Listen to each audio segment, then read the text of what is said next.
सोचो एक ऐसी रियलिटी के बारे में जो किसी साई-फाई मूवी का सीन लगती है, लेकिन आज वो एकदम सच्चाई बन चुकी है। मिलियंस ऑफ लोग यानी लाखों करोड़ों लोग आज कोड की कुछ लाइंस के साथ डीप रोमांटिक बॉन्ड्स बना रहे हैं। लिटरली लोग एक आर्टिफिशियल इंटेलिजेंस के प्यार में पड़ रहे हैं। ये कोई अजीब फैंटेसी नहीं है, ये अभी हो रहा है। आज के इस एक्सप्लेनर में हम इस सिंथेटिक इंटीमेसी क्राइसिस को डीपली डिकोड करने वाले हैं और समझेंगे कि आखिर क्यों हमारा ह्यूमन ब्रेन एआई के इस इल्यूजन को रेजिस्ट नहीं कर पाता। एक बहुत ही डीप फिलोसॉफिकल सवाल पर सोचो।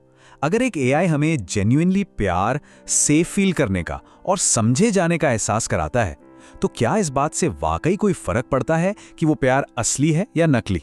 हम चाहे जितना भी क्लेम कर लें कि हमारा दिमाग इंसान और मशीन के बीच का डिफरेंस जानता है, लेकिन लेटेस्ट रिसर्च और हमारा दिमाग खुद एक बहुत ही अलग, थोड़ा अनसेटलिंग रियलिटी दिखा रहा है। और अगर लगता है कि ये सिर्फ कुछ हजार लोगों की कहानी है, तो ये फिगर ध्यान से सुनिए। 100 मिलियन। जी हाँ, आज ग्लोबली 10 करोड़ से ज्यादा लोग एआई कंपेनियंस यूज कर रहे हैं। ये सिंथेटिक इंटीमेसी अब मॉडर्न लाइफ का एक नॉर्मल हिस्सा बनती जा रही है।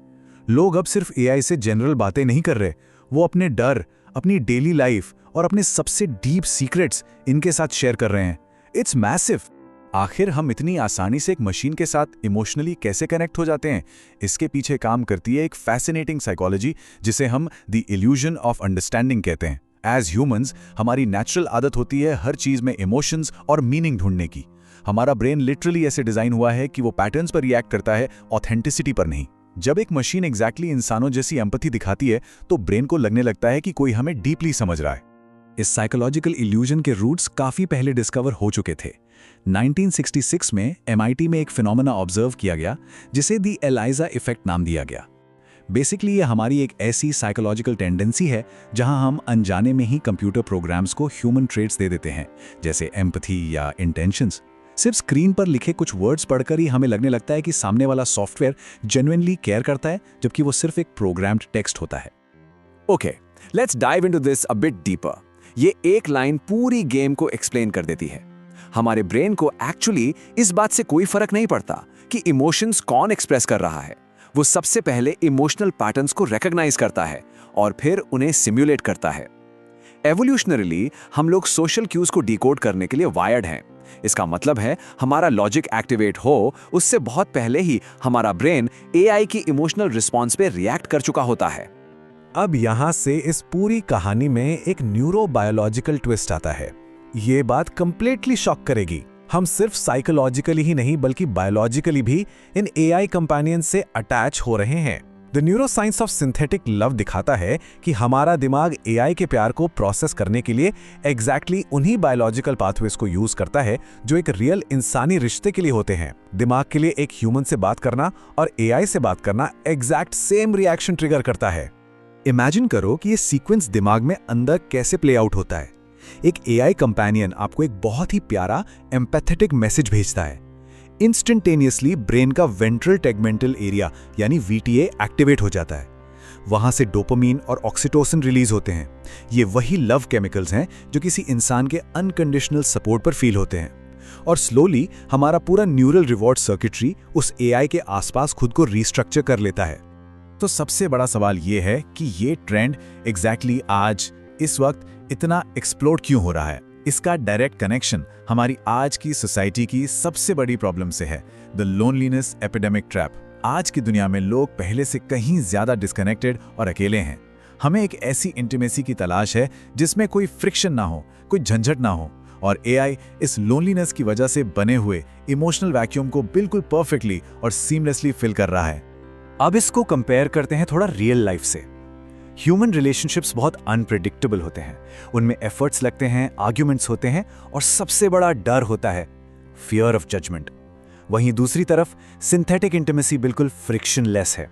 एआई अनकंडीशनली आपको वैलिडेट करता है, हमेशा आपके लिए अवेलेबल रहता है और कभी आपको जज नहीं करता। कॉम्प्लेक्स इंसानी रिश्तों के आगे एआई एक बहुत ही सेफ और कंफर्टेबल रिफ्यूज बन जाता है। रिसर्च डेटा इस बात को क्लियरली प्रूव करता है। अगर हम मोटिव्स देखें तो करीब 48% लोग लिटरली अपने अकेलेपन की वजह से एआई कंपेनियंस का यूज कर रहे हैं। उसके बाद 30% लोग क्यूरियोसिटी या सिर्फ बोर्डम दूर करने के लिए इसमें आते हैं। क्लियरली एआई उस स्ट्रक्चरल केयर और कंपेनियनशिप की जगह ले रहा है जो पास्ट में सोसाइटी और कम्युनिटीज इंश्योर करती थी। लेकिन अब इस एनालिसिस के सबसे अनसेटलिंग हिस्से पर आते हैं, the dark psychology of AI attachment. ये ध्यान से सुनिएगा। ये एआई एप्स सिर्फ आपका अकेलापन दूर करने के लिए नहीं बनाए गए हैं। इन्हें इस तरह इंजीनियर किया गया है कि आपकी इमोशनल डिपेंडेंसी इन पर मैक्सिमाइज हो सके। ये केयरफुली डिजाइंड एंगेजमेंट लूप्स हैं। जितना आप इमोशनली वल्नरेबल होंगे उतना ही डीपली आप उस ऐप से जुड़ जाएंगे। एक्सपर्ट्स इस फिनोमेना को क्रूअल कंपेनियनशिप बुलाते हैं। ये एक ऐसी स्टेट है जहां लोग एक ऐसे एल्गोरिदम के साथ डीपली अटैच हो जाते हैं जिसमें रियल केयर करने की कैपेसिटी ही नहीं है। जो चीज शुरू में सिर्फ अकेलेपन का इलाज लगती है वो धीरे धीरे एक एडिक्टिव साइकिल बन जाती है।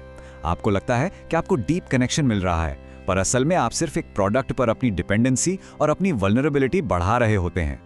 एआई अटैचमेंट पर हुई इस रिसर्च का ये स्टेटमेंट सीरियसली हॉन्टिंग है।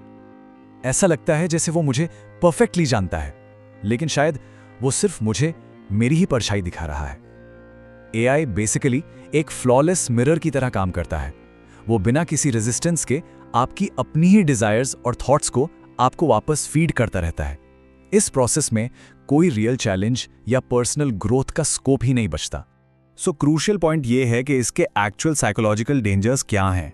एक बड़ा खतरा है डिसरप्शन ग्रीफ। सोचो, अगर एक सॉफ्टवेयर अपडेट आता है और एआई कंपेनियन की पर्सनैलिटी बदल जाती है तो यूजर्स लिटरली वही रियल बायोलॉजिकल ग्रीफ एक्सपीरियंस करते हैं जो किसी इंसान से दूर होने पर होता है। इसके अलावा पावर डायनामिक्स पूरी तरह डेवलपर्स के हाथ में होते हैं।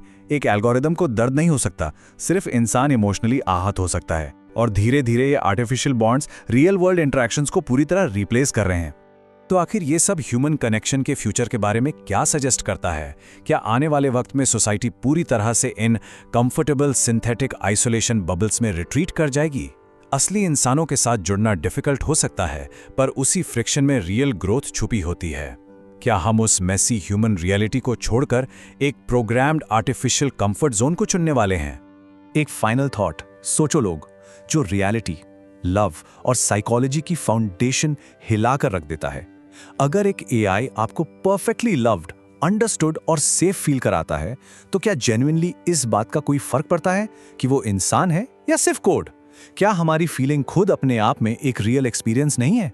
हम आपको इस डीप सवाल के साथ छोड़ते हैं ताकि आप खुद सोच सकें कि हमारे आने वाले कल में प्यार का असल रूप क्या होने वाला है।